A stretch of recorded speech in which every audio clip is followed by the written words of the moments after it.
missione, se dovesse accettarla, sarà di localizzare le location romane dell'ultimo film della serie Mission Impossible. Come sempre, se lei venisse catturato, YouTube negherà di essere stato a conoscenza dell'operazione. Questo messaggio si autodistruggerà entro 5 secondi.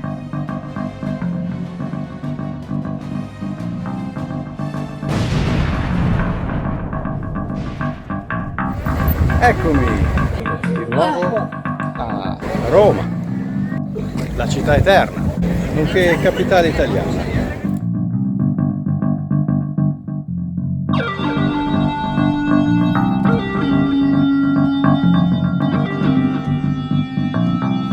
Nei pressi di questa scuola è stato ricreato il finto commissariato di polizia dove Ethan recupera Grace. Quindi la sequenza romana di Mission Impossible 7 Dead Reckoning parte 1 inizia qua, inizia in questo punto.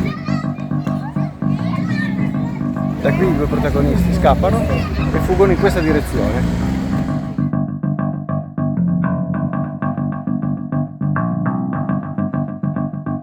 Ovviamente sullo sfondo vediamo il Colosseo che ci fa capire che siamo a Roma.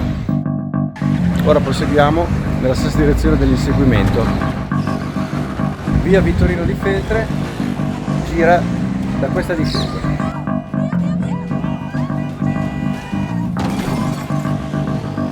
Da qui l'inseguimento prosegue in via del Cardello e sullo sfondo vediamo sempre una parte del Colosseo alle mie spalle.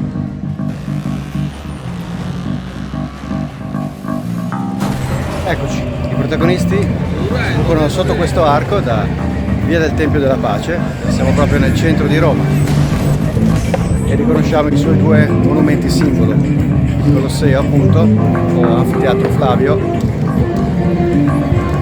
e dall'altra parte l'Altare della Patria con tutti i resti della civiltà romana a fare da sfondo all'ennesima sparatoria in un inseguimento al cardiopalmo.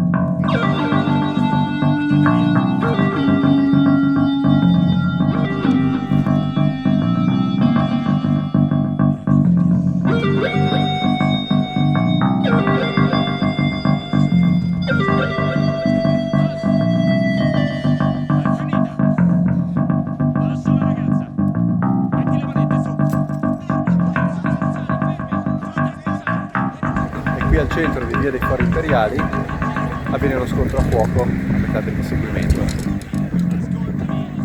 con sempre da una parte il Colosseo e dall'altra l'Altare della Patria, due simboli di Roma.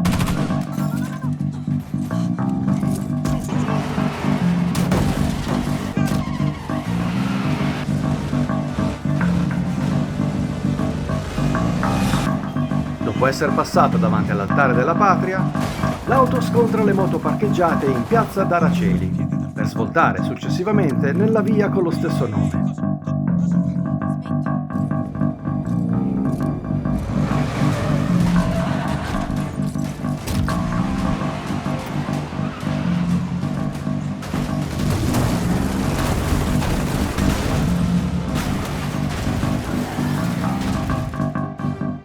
Si cambia auto e questa Fiat 500 gialla non può non ricordare la Renault 2 cavalli sempre gialla di Solo per i tuoi occhi. Ma analizzeremo per bene tutte le connessioni e gli omaggi tra la serie di Mission Impossible e quella di 007.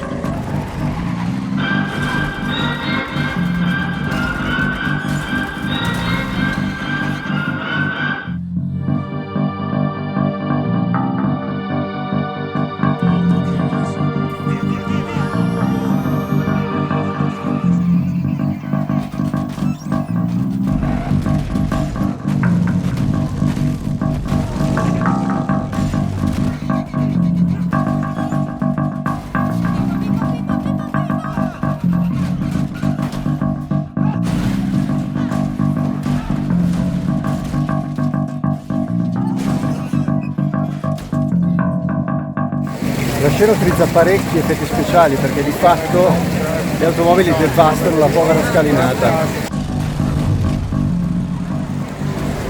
L'inseguimento prosegue scendendo la famosa scalinata di Trinità dei Monti per arrivare nella celeberrima Piazza di Spagna.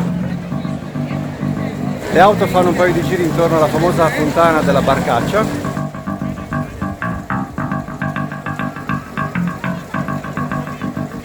Per poi infilarsi in via dei Condotti, la famosa via della moda.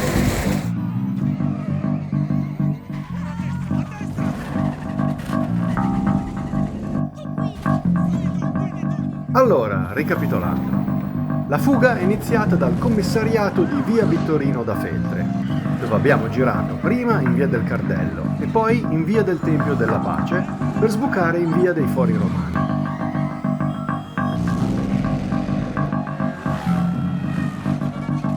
Da qui si riparte verso il Vittoriano e si gira in piazza e in via d'Araceli. Più avanti si scende la famosa scalinata di Trinità dei Monti fino a Piazza di Spagna e via dei Condotti.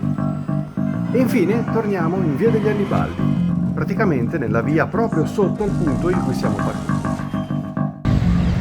Il seguimento poi si conclude qua sotto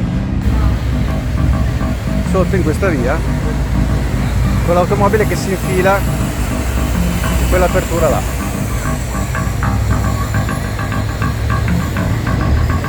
Dove la 500 gialla, chiaro ed evidente omaggio a Solo per i tuoi occhi,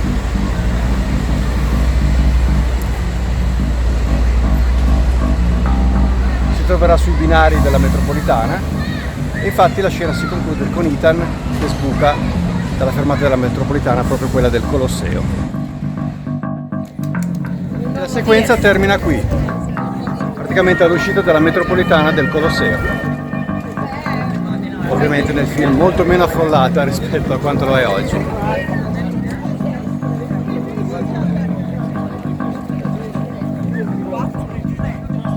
Ethan viene infatti raccolto qua lungo la strada dai suoi alleati.